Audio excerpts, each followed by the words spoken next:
Harper Audio presents When It Happens to You, a Novel in Stories by Molly Ringwald.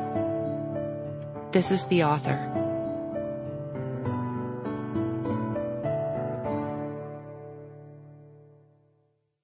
For Ponyo.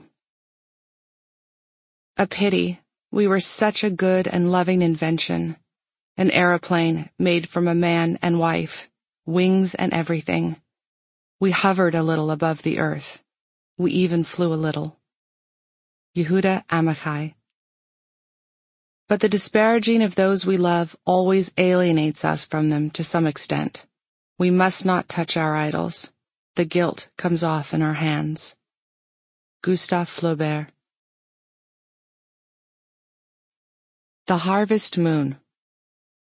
As far as Greta knew, there was nothing in the sky that night.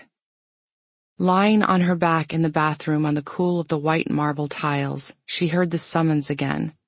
Her husband tapped the horn of the car, one long, noisy beep, followed by two shorter taps, as if in apology.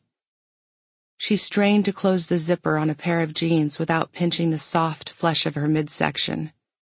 It was a task she found both onerous and humiliating, primarily since she had purchased the pair less than a month ago, having gone through the same depressing experience with every other pair that lay folded in her dresser. Another short beep to remind her, in case she had forgotten, that her husband and daughter were waiting in the idling car, but this really had been sprung on her and there might be photos.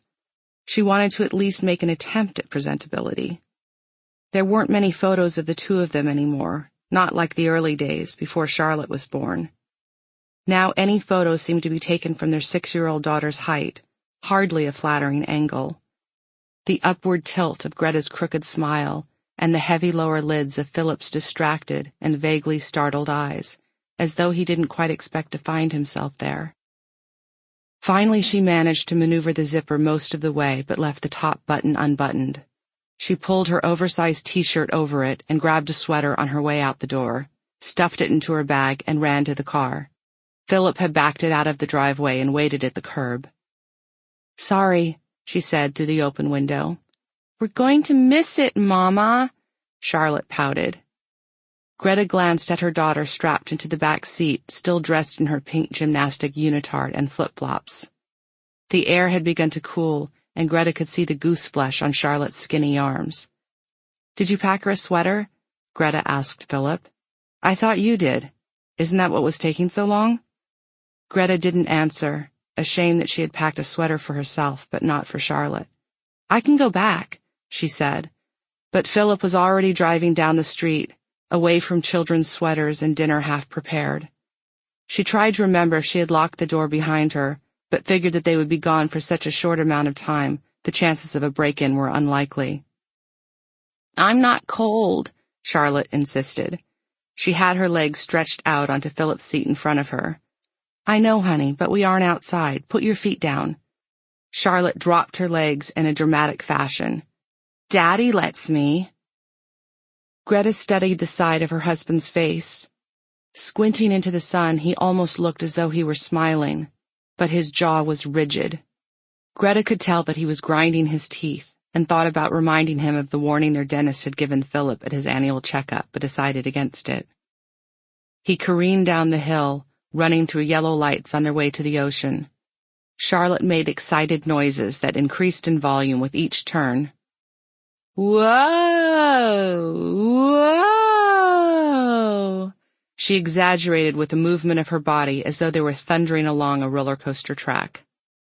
"What do you think, the ocean or the mountains?" Philip asked. "Well, I hope the ocean because that's where we're headed," Greta said. Philip glanced over at her, did a quick inventory of her face, and then looked back at the road.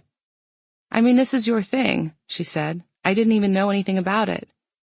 "They only happen every 20 years, he said quietly. "It seems like a shame not to at least make the effort."